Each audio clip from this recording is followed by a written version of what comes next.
Hey guys, my name is Wildkard and welcome back to my channel.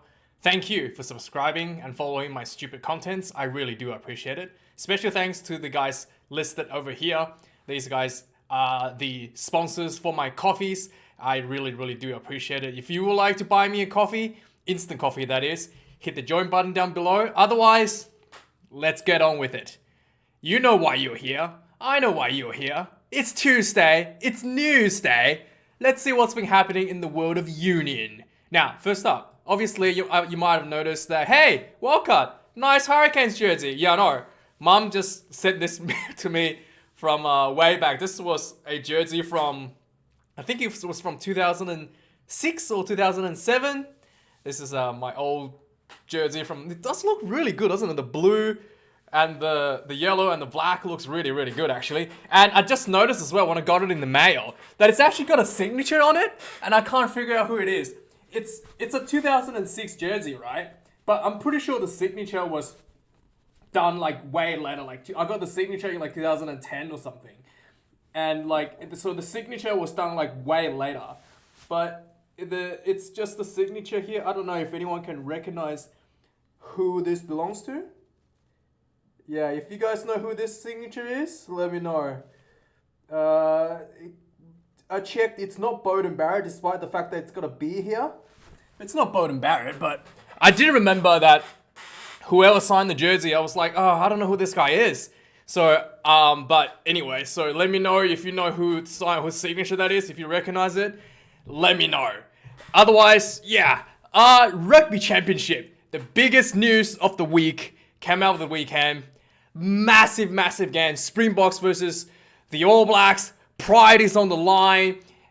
National, hatred and respect and all the good stuff about rugby was on the line. There was just two alpha teams going head to head for basically nothing. So yeah, some of you might say, oh, for the number one ranking in the world rugby. Nah, no one cares about that. It actually doesn't make any sense. But anyway, so it was just really a lot of, guts coming into this game. Springboks has been criticized a lot last few games now that they've been doing too much kicking and they needed to, there was a lot of pressure on the coach to change up the strategy. And the coach going into this game backed the same strategy. However, they did polish it a lot this game. There was nowhere near as many just like stupid kicks where Damien Delende didn't touch the ball for like the whole for 40 minutes, right? So it wasn't like that anymore. But there was just the kicking was still one of the main strengths from the Springboks, and especially Faf de Klerk's box kicks were very good. And the All Blacks came out, made a few changes. In hindsight, some of the changes may have hurt the All Blacks a little bit, especially in the second half coming off the bench. So the All Blacks opted for Asafo Amoa and Ofa Tuangafasi and George Bauer as the reserve front rowers. And these guys did not hold up in the second half in the front rowers. And they were not really able to set up a platform for the backs to work with for the All Blacks. And that really has led to the absolute dominance from the Springboks. From the four-pack, the scrums were just falling apart in the second half. I was surprised, to be honest, that Karl Tuinukuafe wasn't selected in this position. Unless he's injured, I thought for sure Karl Tuinukuafe would have been a better selection here. So in hindsight, that may have hurt the All Blacks a little bit in the second half, and a bit of discipline issue from the All Blacks as well. The return of Richie Mo'unga didn't really play that much of a difference for the All Blacks. He came on the field, got immediately smashed, and then he didn't really able to do much based on, the All Blacks weren't able to run the ball very much, just under the pressure from the Springboks kicking.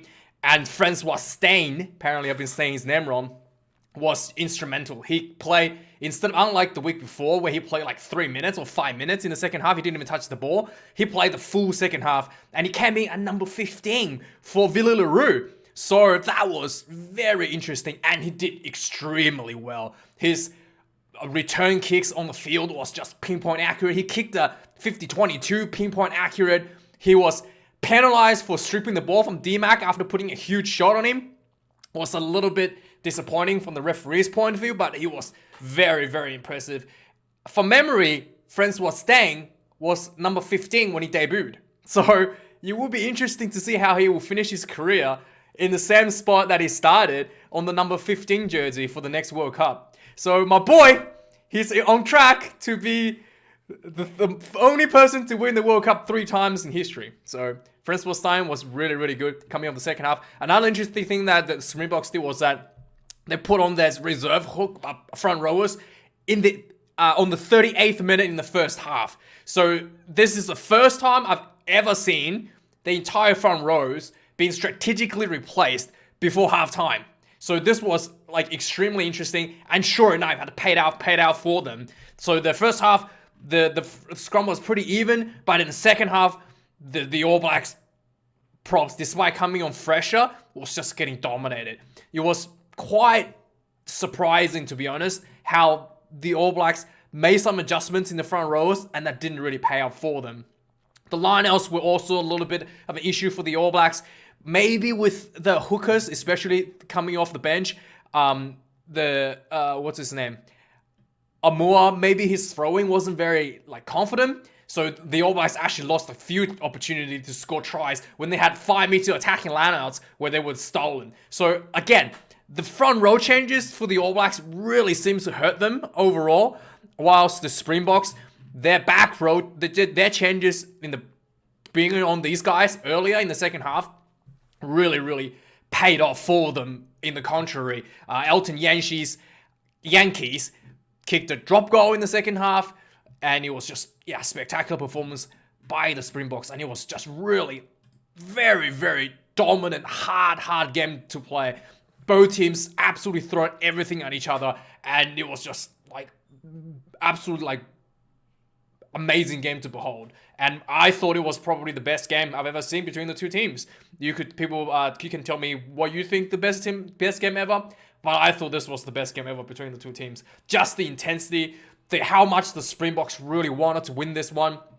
They're just playing out of their skins to try to clutch this one for the final win there, for the final penalty. So the overall game stats, kicking, so the run meters 329 to 357. 12 turnovers conceded for Springboks, 11 for the All Blacks, pretty even. Tackles, 20 missed tackles out of 102 for the Springboks, 12 missed tackles out of 109 for the All Blacks. Extremely good defense for both teams. Maybe Springboks has slacked off a little bit in that tackling part.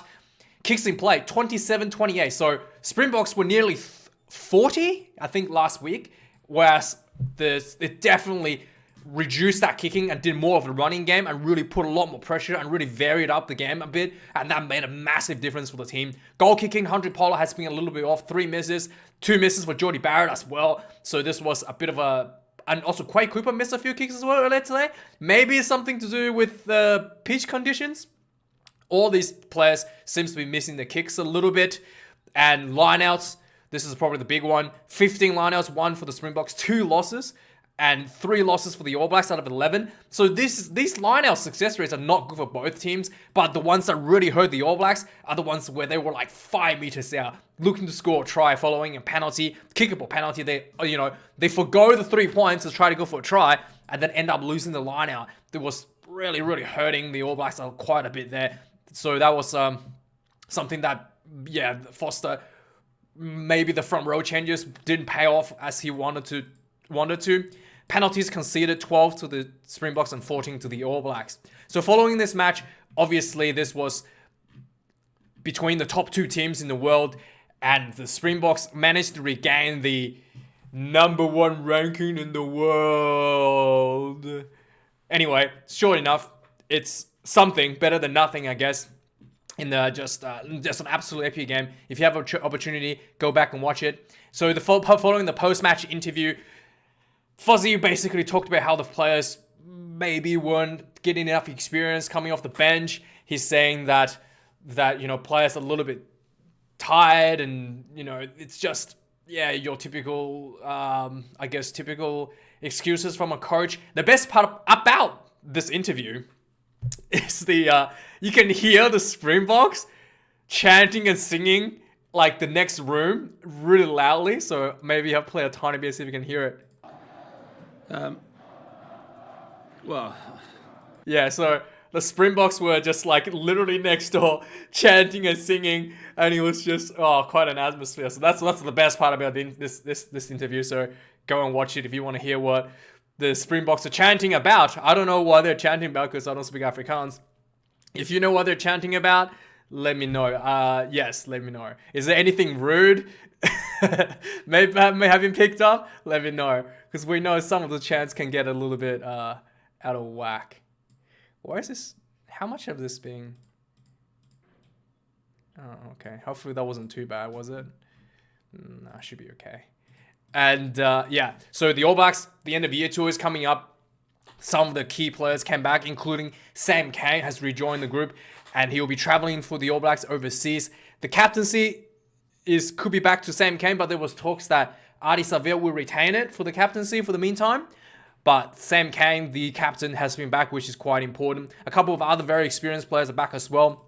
Sam Whitelock, widely considered. I think he's the most capped player at the moment for the All Blacks. Dan Cole's also probably someone they needed in the second half to clean up those lineouts. Is back in the team. Shannon Frizzell also joined the squad, heading off to the Northern Hemisphere. And Josh Lord gets an opportunity in the squad as well. So the next 12 weeks for the tour for the New Zealanders, they will be heading to the United States on the October 17th to play play the American Eagles on the 23rd of October. So the schedule basically then they'll head to Europe to play Wales on the October 30th, play Italy a week later, and then Ireland on the November 13th. The Wales and Irish game are very big. Will be very interesting. So they haven't played for a very long time now, for probably a couple of years now, actually, maybe. Yeah, at least 2 years now.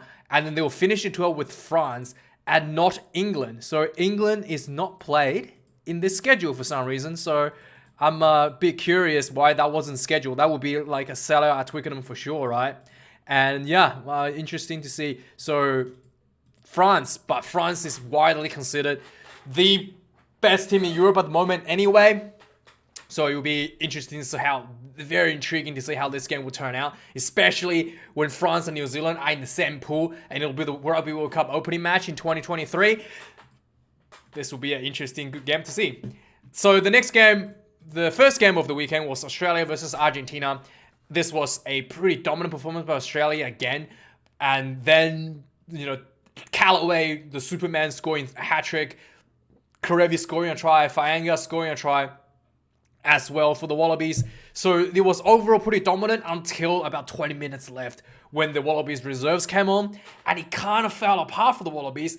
The Argentinians were able to score 2 tries off the bench. So Gallows the young player debuting for the Pumas. Thomas Gallows coming off the bench, just absolutely dominated. He was spectacular, scoring 2 tries against the Wallabies.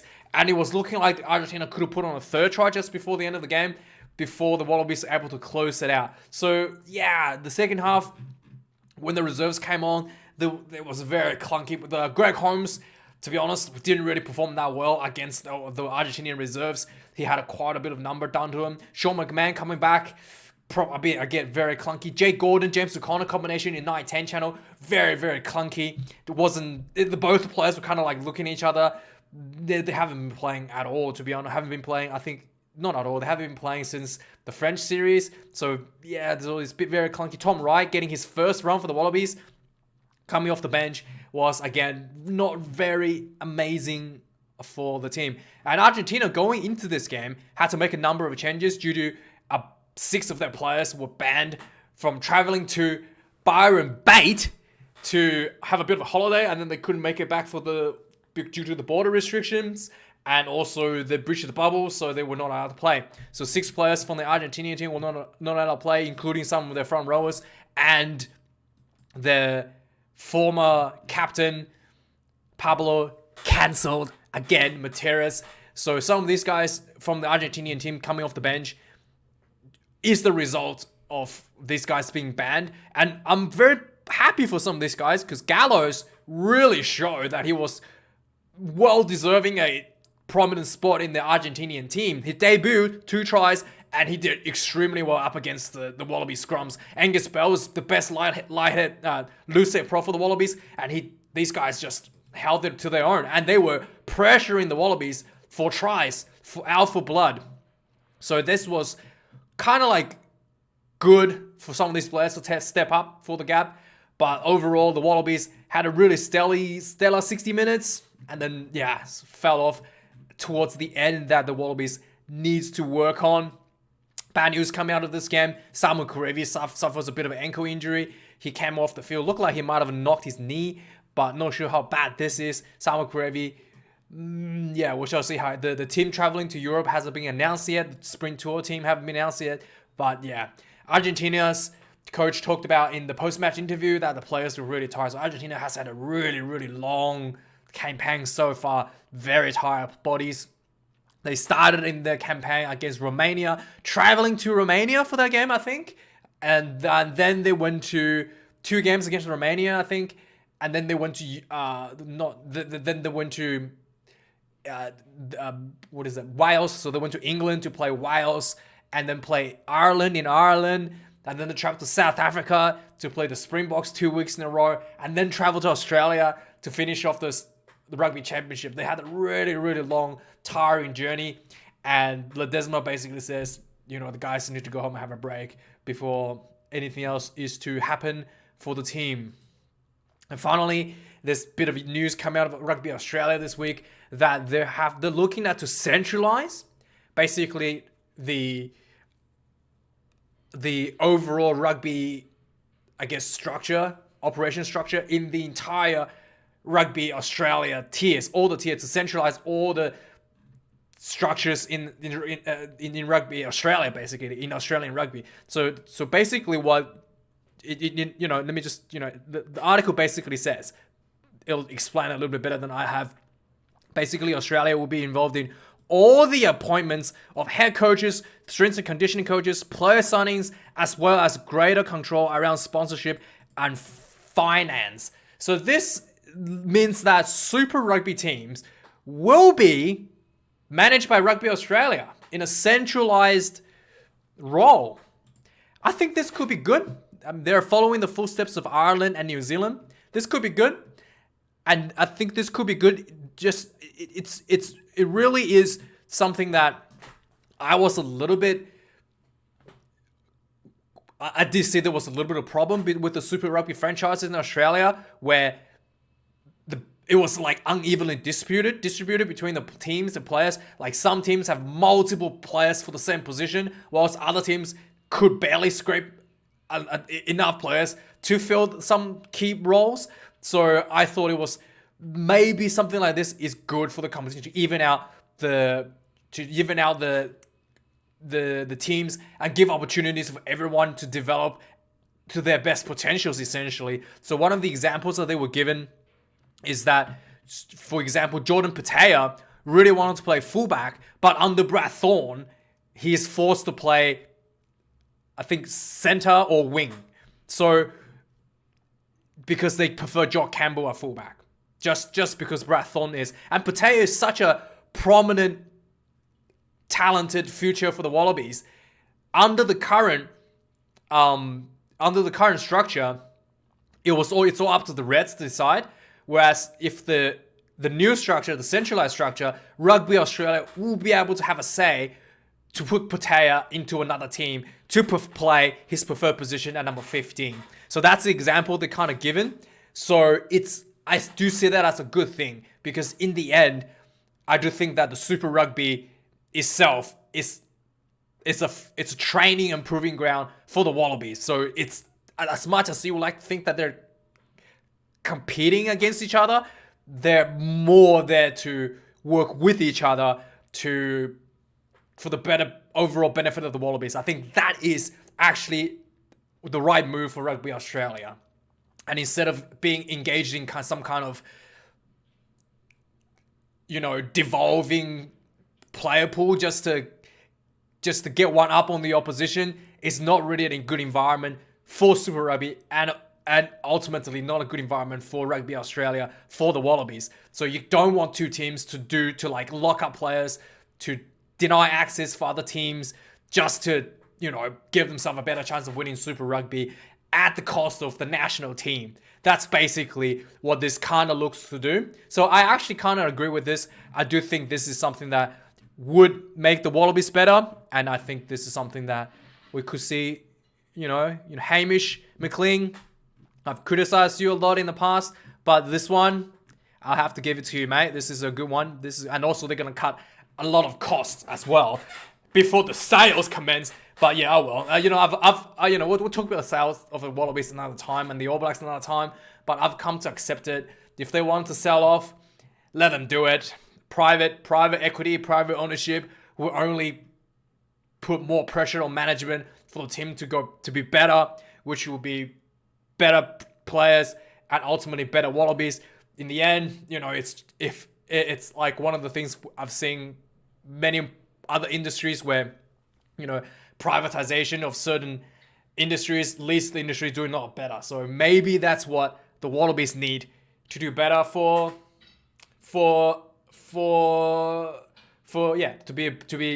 be better to win the World Cup, to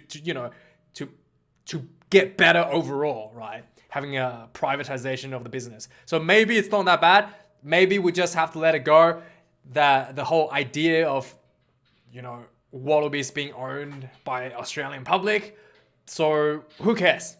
Overall, I just want to see the Wallabies win. I want to see the players do well. And if privatization is the way to go about it, sure. And that's the news for the week, guys. Thank you for watching. Let me know if you'd recognize the signature on my old jersey. It is from, I think, like 2012 or 2013 from the Hurricanes. So it's not like a 2006 player. So it's definitely much later than 2006.